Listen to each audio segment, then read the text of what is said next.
So the Orange Menace has occupied DC.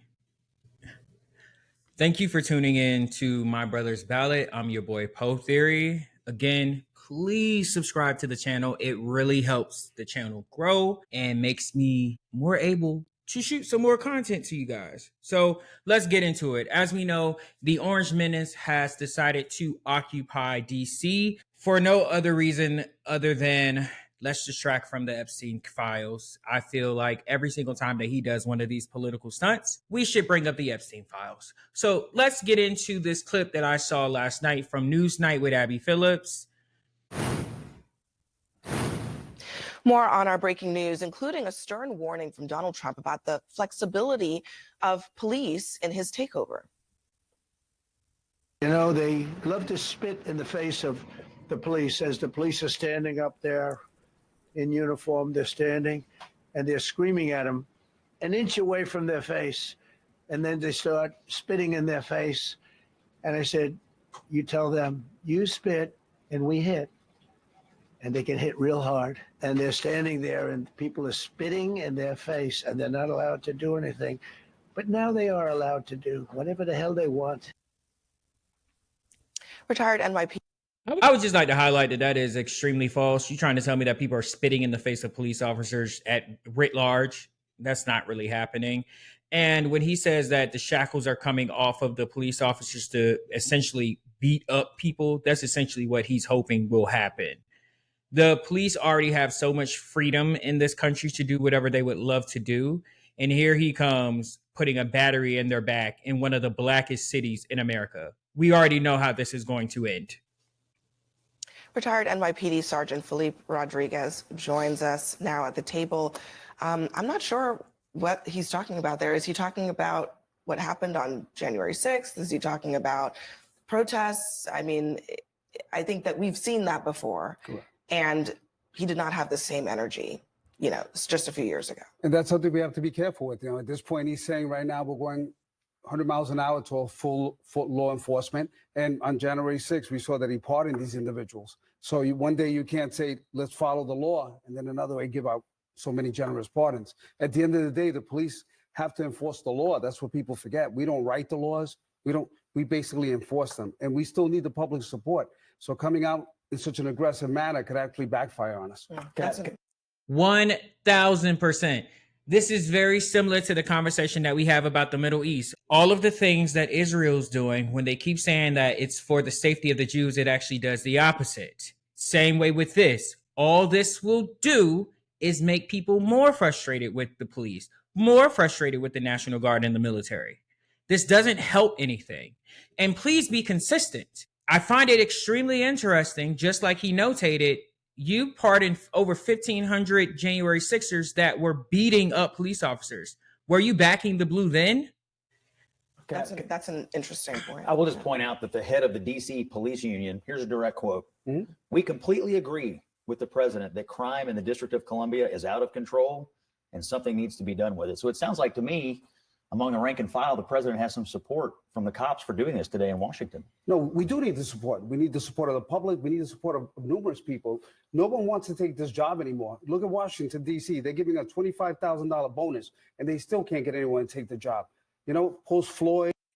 Do you know why no one wants to take the job as a police officer? It's because police have been politicized from the left and the right. I say this all the time. If you guys are consistent viewers of my videos, you will hear me say this. I don't hate the police and I don't love the police. I understand that the police are a necessary function of the country that we live in. I do think there's a lot of revamping we need to do with policing, but neither here nor there. When I see people that say they love the police, it's like, who loves the hall monitor? I don't get it. Like we should not love or hate the police. We should just understand that they are a necessary function of the government. You know, post-Floyd, post-COVID, the law enforcement is no longer seen as an honorable way to a profession. And we're suffering, and the public is suffering. So something has to get fixed. I'm not saying what the president is doing 100% correct, but at this point, crime, the way it's going, we have to do something. You know, I think it's important that people understand something here about law enforcement officers and at every level, right? Like I mentioned in the last segment, I come from a police family and I bleed blue. And I was on this set for many years defending law enforcement officers during Ferguson and during other times where police officers were getting bad raps on certain things, explaining the complexities of the job. And it really is something that I just cannot tolerate when Trump supporters are trying to sit here and act as though Donald Trump supports and backs the blue. No, he doesn't. You look at what Donald Trump did and what MAGA has done to the police officers who defended our Capitol on January 6th. You want to talk about spitting in the face? Donald Trump spit in the face of every single one of those officers who took that oath to protect and serve on January 6th when he pardoned those insurrectionist bastards. Now, Tara will always eat the panel up. And I agree with her 100% on that. Now, I will say this. I do remember when Ferguson and everything was going on, Tara Setmayer, if anything, she's extremely consistent. She has always been back to blue. If I'm not mistaken, I think her husband is in the FBI. Like she said, she comes from a law enforcement family. So she's always been consistent. It doesn't matter who is on the opposite side of the police. At writ large, she always supports the police. Whether it's January 6th insurrectionists or if it's Ferguson, she will always back the blue. Unlike Donald Trump, he only backs the blue when they're beating in Black folks or people of color. January 6th, when he pardoned those insurrectionist bastards and who wanted to take down our Capitol and stop the free and fair, peaceful transfer of power. So how dare he say this now? It is the reincarnation of George Wallace, of Huey Long, of the disgusting policies of the past that have this strongman desire to use law and order and the fear and demagoguing for people that Donald Trump is channeling right now. And so how dare people sit here and say that he backs the blue? He abdicated that because you know what? He did not protect or defend the Constitution, and he violated his oath of office. You know who said that? You did after January 6th. And that's exactly what he continues to do right now with the way he is throwing around our military, our police, talking about moving us to other states. This is something. And here we go again with Tara needing to be on this panel every single time against Scott. I love the fact that she comes to the table prepared using his words against him, because obviously Scott 2 years ago compared to Scott now, it's night and day. I guess when he thought Trump wasn't going to be back in office and he was being pushed out of political life, he felt like he can actually say what was actually going on. But now that Trump's back in office, here he is sucking up to daddy. This is something people should be very concerned about. I mean, how can Trump? How can Trump say that? I laugh at the idea that somehow Donald Trump doesn't support law enforcement. Where everywhere he goes, law enforcement cannot wait to take a picture with him. You travel with him.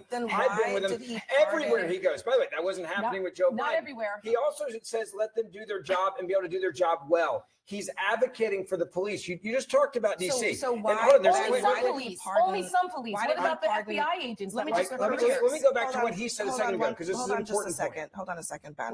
Let me play this. This is a guy. His name is Jared Weiss. He was there on January 6th. I'm going to play it. I'm going to explain it to you on the other end. You guys are disgusting. I'm former law enforcement. You're disgusting. You are the Nazi. You are the Gestapo. You can't see it. Because you're chasing your pension, right? Pension. Your retirement, right? That's what runs your life, your retirement. The sad thing is they're not even going to get their pension because it's going to be worthless. And shame on you. Shame on you. Shame on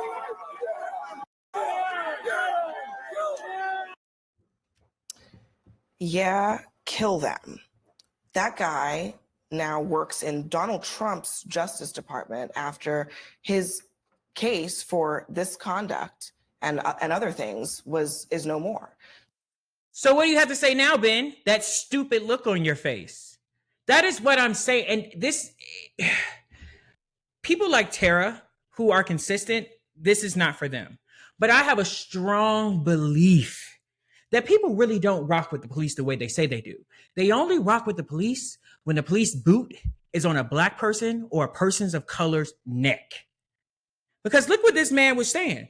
Look what that man, what is his name? Josh Weiss or whatever the case may be. He's former law enforcement saying that the law enforcement that is protecting the Capitol should be killed. And now he works in the Justice Department under Donald Trump after being pardoned. Got it. No more. So, I mean, look, people want to take. Are you okay? There are many. I've said it very there are many clearly cops before. of multiple political persuasions in this country. That is totally fine.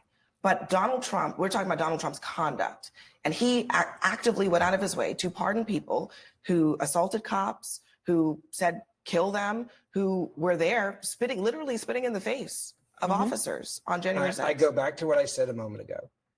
You have a president that is trying to fight crime, and he's getting criticized solely for political gain. And there's nothing that he's ever going to do to stop people from being killed or murdered or raped or going after the cartel members, going after MS-13 gang members. You guys criticize him on every damn thing he does to try to keep people safe because you hate him more than you care about people. That is the truth. I am being honest. No, you're not. Has he ever done anything that you support? Has he ever done anything that he supports? Actually, he offered pardons to border patrol agents who didn't deserve to be prosecuted. But that's not what we're talking about. Don't change the subject. I'm asking you, is there anything he's ever done with law enforcement you support? Don't change the subject. Are you okay with that guy? Are you okay with the guy that they just played getting taxpayer money, working in the Department of Justice, saying he wants to kill? I'm literally saying that I support the President of the United States of America. You answer that. I can't believe I'm about to say this, but I think Ben is worse than Scott. I mean, Scott is a liar, but Ben is just 1000% shameless. And I'm sure with his podcast with Ted Cruz, they probably were eating up that whole DI thing. Like, we need to be a country of merit. Do you think that he got where he is because of merit? I doubt it. That I support the President of the United States of America. You answer so that. advocating and going out there and protecting and defending Americans in dangerous cities. And you guys are like, oh, he's going to go into Memphis and he's going to go into LA. And then all of a sudden people may stop dying. You know, cops should be apolitical. Hold on 1 second. People forget I agree, but why is it so political now? Defending the Constitution is the most important thing as a police officer. I mean, listen, Philippe, I would mildly disagree with you in the sense that I think cops are Americans. They're allowed to have the their Democratic own. Party didn't treat them that way. Excuse me, Ben, just a second. They have their right to have their political views. I'm not besmirching anybody's right to like Donald Trump or to hate him. In the conduct of their job, yes, they should be apolitical. They are enforcing the law.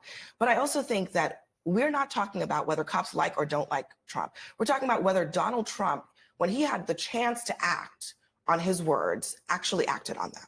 And I think that's the big question that you were avoiding. And the reality is study after study shows that the way you actually reduce violence in the long term is invest in young people and invest in people who don't have means. Donald Trump just announced that he's cutting the Job Corps program that invests in at-risk youth to get them Show jobs. me a city where it's worked. Let me finish, please. Medicaid, I can show you a city where it's worked. Baltimore that has had, I think if I'm not mistaken, a 30-year low in violent crime. I think the black mayor that they were calling DI, the DI mayor of Baltimore, where he has a 30-year low of violent crime, where he has put so much money into after-school programs to give youth something to do after school so they don't actually get in trouble. That's where it's working. let me finish, please. Medicaid, he's slashing. Medicaid expansion shows to reduce violence up to 10%. He cut $4.5 billion from early youth education intervention programs. These are the things that in the long term make all of us safer. So he's cutting people off at their knees before they even have a chance. So if he were serious, he would be investing in our future. That's how you reduce violence. They've done in cities like Memphis, where I come from. It's been a failure. Worked in the city of Boston, and 170. What always confuses me about that is that they say investing in social programs don't work. But we've been a heavily policed country for, since slavery? And crime keeps going up. Let them tell us. So if you can say social programs don't work, when will you say over-policing won't work?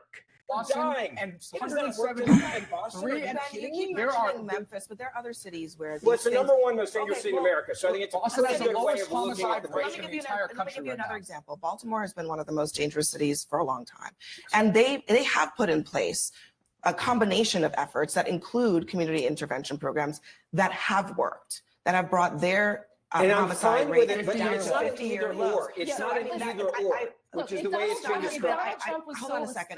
She just gave you an example and he said, well, I'm fine with that, but it's not either or. 30 seconds ago, you were just saying that it doesn't work. And the young man across the panel and now Abby is giving you multiple examples and you're still not seeing it. Bad faith. Hold on a second. I want to give Scott a moment because he has not said a single thing. So Scott, I mean, on this point, I mean, Tara spoke your words about Donald Trump on January 6th. You don't have to, turn on Donald Trump to say, and as you have said, that it's not a good idea to pardon these folks, but it makes it harder for him to then come to the American people and say that this is about respect for police when he didn't care whether they were respected on that day. Well, look, what happened to the cops that day was a disgrace. They didn't deserve to be treated that way. They were defending the Capitol.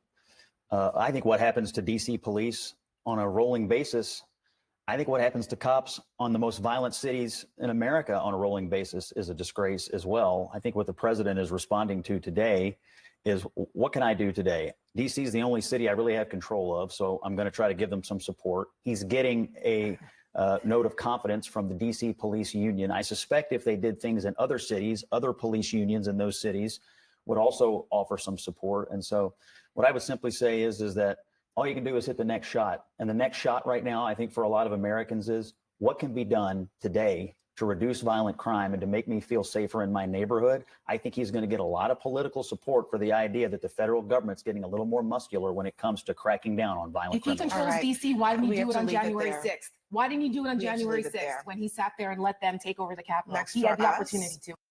Thank you, Tara. Thank you. If he cares so much about violent crime and he can control DC, why didn't he do it then? Because the man doesn't care. He doesn't care. All right, guys. I hope you enjoyed this video. Don't forget to comment, like, and subscribe. It really helps the channel. Peace.